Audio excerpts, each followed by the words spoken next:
Hi, my name is Dennis Seary. I am Executive Director and founder of the New York City Independent Film Festival, Independent in Spirit, International at Heart, and this is the New York City Independent Film Festival Meet the Filmmakers podcast. Join us while we meet this year's filmmakers. Thank you. Bye-bye.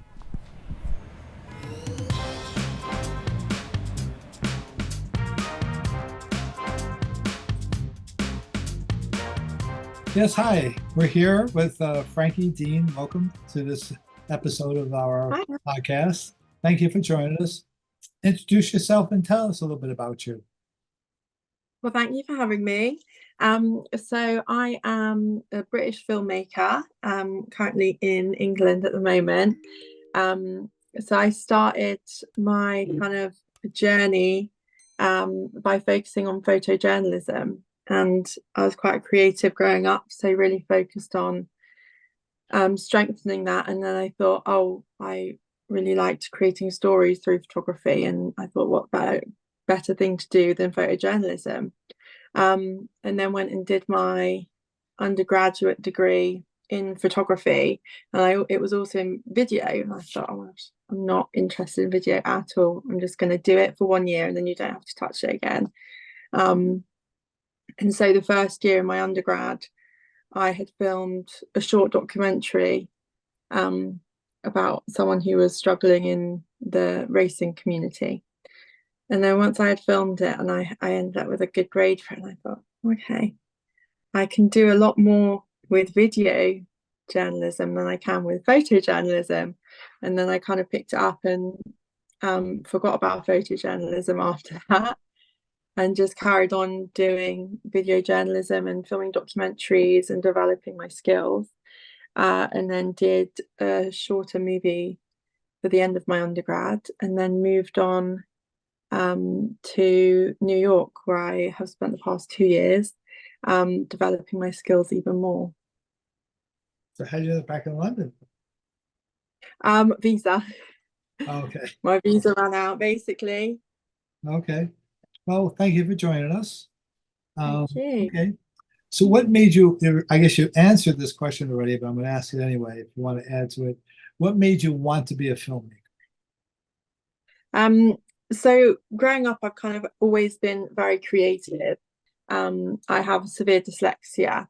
So during school, I was always pushed to the more creative side and kind of took that on board, and carried on doing photography, and realized I had quite an eye for visuals, and then obviously took that into filming, and then started to develop all these other skills that I really didn't like sound and editing and all of that kind of stuff, but then it all brought it together. But yeah, the most important thing that I've got out of it, even though I love doing all of the technical things, it's kind of giving the spotlight to someone else who doesn't really have it that often and has something that's really important to say. And they kind of get their spotlight, they get to talk about what's important to them or something that's happened to them, and they have like that prospect of sharing that with other people. And how long have you been doing this? How long have you been doing filmmaking? So I started doing filmmaking in 2018. That was literally when the first time I picked up a film camera. And I just have made, since then, I've made all these little short docs, starting from my first one, which was like, looking back at it now, it's really bad. But it's nice to see like how far my skills have developed. I don't know what else to say on it. Okay, that's great. That was a good answer. Okay, good. Right. So what did your friends and family say when you said, I'm going to be a filmmaker? I'm going to take photography and up at school. They say, oh no, first you have to get your engineering degree. First you have to get your law degree, and then you can go waste your time. Or were they Doing that. supportive and said, yes, go for it, Franky? Which way was it? I actually was really fortunate. My mum is an extremely creative person. She was a shoe designer. And my dad was the complete opposite and works in high levels of business. So it's kind of two sides. But I think because I was diagnosed with dyslexia when I was about 6 or 7, it was kind of always pushed that even though it's a wrong stereotype, I think when I was diagnosed with it, that more like dyslexic people are pushed to do more creative subjects. I think that's kind of why my parents always pushed me to do it and were really happy with me to do it. Like I remember telling people in my family that I was doing photography and video as a degree, and some people were like, can you actually do that as a degree? But both my parents were really supportive. But I think the biggest non-support for it was academically, because of the dyslexia side. And I went to a very academic school. They kind of said, oh, because you've got dyslexia, you're pushed off to do this, and it's not really a career that you can make out of it, and all of that kind of stuff. But I feel that I proved them wrong. With you. So where you are you surrounded by, do you have your tribe, your group of filmmakers, the people that you, like this is my village. Do you have that where you live? Not where I live. I live in like the middle of nowhere on the outskirts of London, so very small community and all of that. My kind of tribe and my group of people are based in New York, really. I was fortunate enough to complete my master's recently at NYU, and everyone who I did my master's with was also creating a documentary at the same time. So we've all spent the past year producing these films and all been going through the same struggles and living in the editing suite and thinking our story's awful for 5 minutes and having to convince them otherwise. So yeah, my group's definitely there, and people who have all gone through the same thing as me. Okay.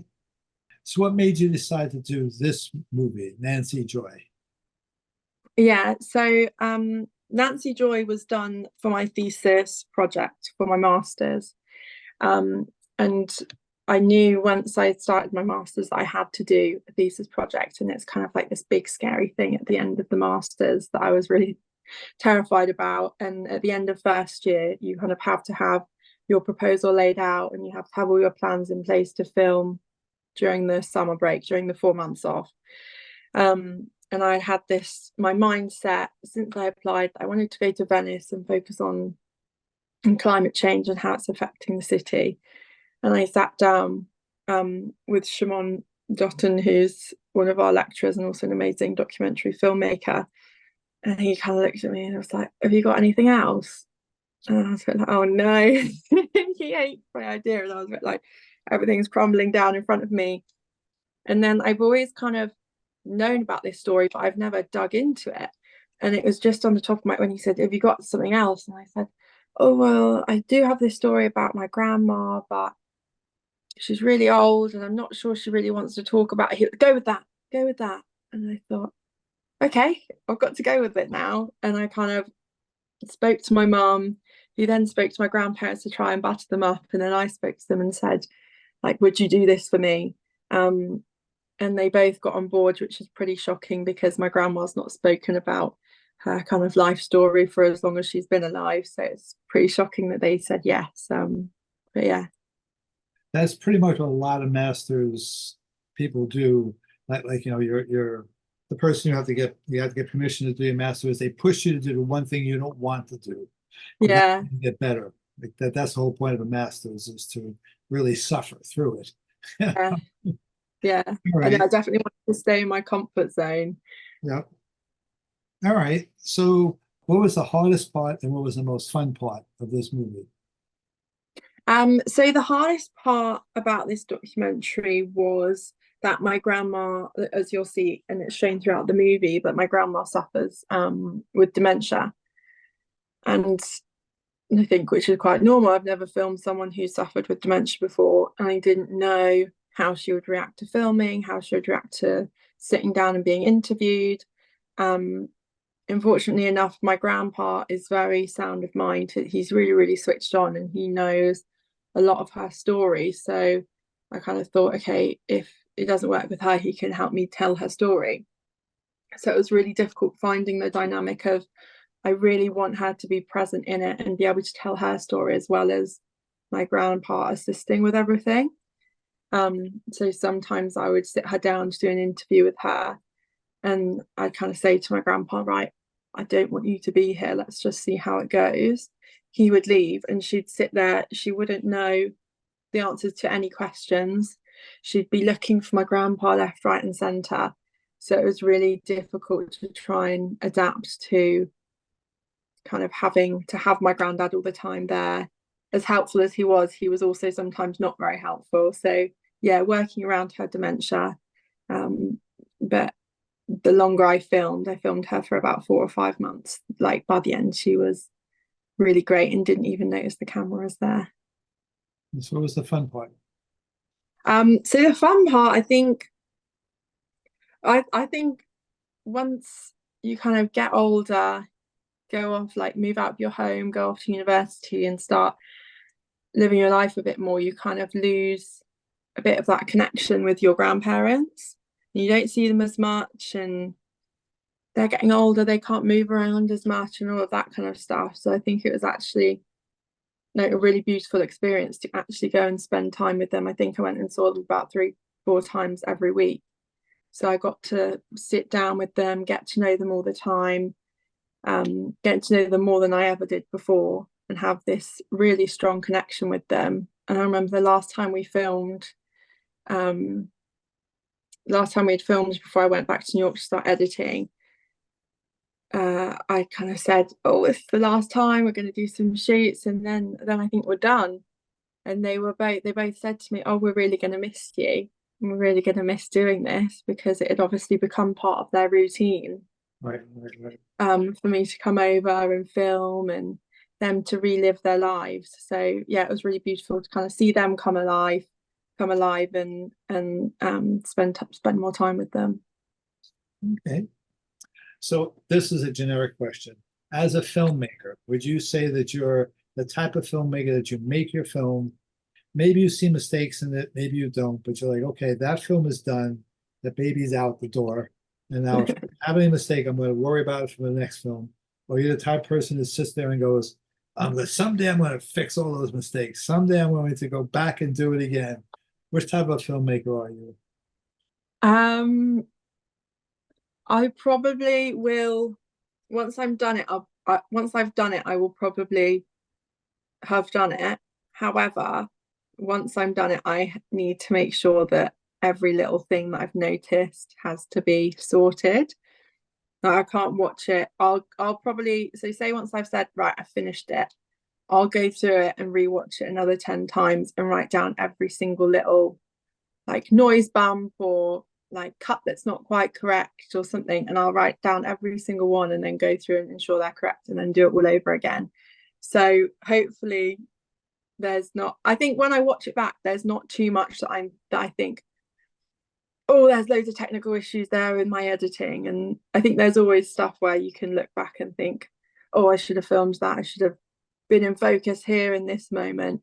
But I feel like those are the things you can't really change and you just learn from. But yeah, with the editing and the little bits and bobs, I'm very When you're done, you're done. Like that's the end of that movie. You don't think about it. You move on to your next project. Yeah, definitely. I think unless I need to alter it for something, then I'll leave it. Like I just last year I filmed a documentary about a guy who was wrongfully imprisoned for 23 years, and I haven't touched it since I finished it.